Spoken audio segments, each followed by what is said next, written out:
This might be the coolest and smallest camera that I've ever owned.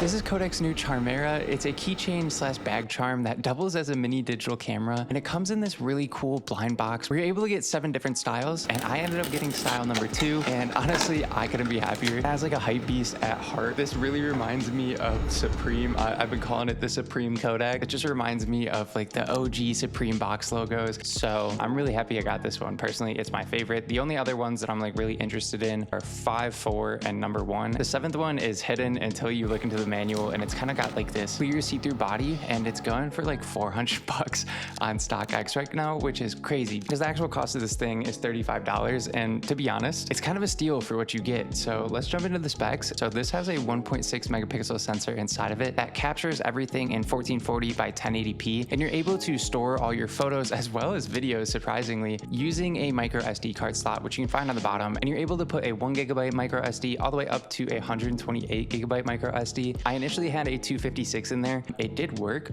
but a lot of the files kept coming out corrupted, so I wouldn't suggest putting anything more than 128 in here, and that's what it says on the instructions anyways. So I guess like that's kind of my fault for not reading them before testing this thing. Obviously, it's not 4K with that 1.6 megapixel sensor. You're getting something that captures more of like an early 2000s Sony digital camera. The built-in lens on here is a fixed f2.8 35mm, and it seems to be made out of plastic, which is why it kind of has like that vintage nostalgic vibe. Right now I have it on my Acne Studios Camera bag, which I got during Fashion Week while I was in Paris, and I know I just put out a video talking about my camera bag system. I'm gonna have to make an updated one as this has become my new camera bag. Camera bag is designed after a 80s camera bag, so it just kind of makes sense to use this. It really works well. Look out for that upcoming video. But jumping back to the little Kodak camera, there's 2 gimmicks on here. One is that it has a built-in flash. This thing literally does nothing.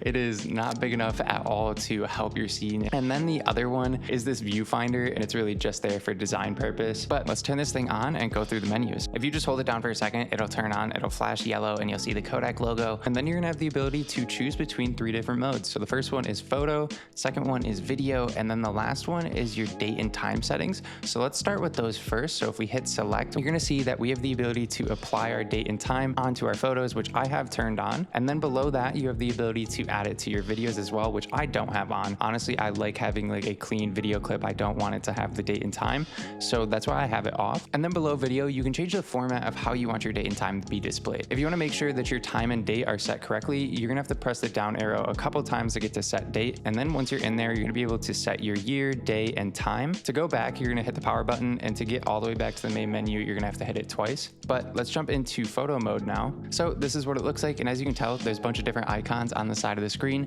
So the one in the top left corner means that you're in photo mode, and then in the top right, it's telling you that you're in English, and then below that has your SD card and then battery. If we hit the arrows in the top right corner, we're actually gonna be able to select between the 7 different filters as well as the 4 borders that are built into this camera. So if we start by going down, we're gonna have our warm filter, then our cool filter, then our grayscale, and then it's going to jump into the borders. So the first one is kind of like this cinematic film border. The next one, it kind of reminds me of MS Paint. I honestly really like this one. But after that, there's this emoji one that has like the film camera, some hearts, some Kodak Ks, and like some stars. The last one is the actual camera with inside the camera. And if we press the down arrow again, we're going to jump into our pixel filters. So this is the red, then we have blue, then we have yellow, and then there's gray.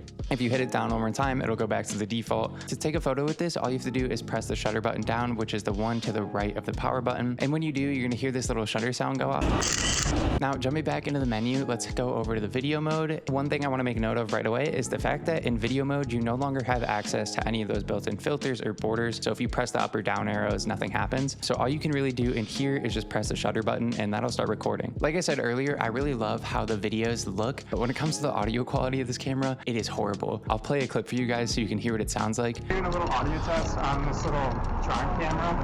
I have zero faith that this thing is going to So when it comes to like where this fits within my workflow, it's definitely for more like nostalgic B-roll. Now the battery life on this thing isn't that great, and to recharge it, there's a USB-C port on the bottom. It doesn't take too long to charge it. I haven't timed it. I think it takes about 45 minutes to an hour to get a full charge on a USB-A. And then when using like a 20-watt USB-C, it took like 15 to 30 minutes to fully charge it when it was dead. And then the life on it isn't like super great either. I noticed when I was shooting video, when I was out kind of testing it, it died within like 45 minutes of like consistent use. So it definitely is more of like a toy rather than an actual camera. But I think that's pretty obvious when it comes to the price point and overall just like build of it. But that's it for today's video. I hope you guys enjoyed. Remember to leave a like, comment, and subscribe. And if you're interested in picking up a Kodak Charmera blind box, I'll have a link in the description. This isn't sponsored at all. I really just love this camera. And yeah, that's it. I'll catch you guys in the next one. Peace.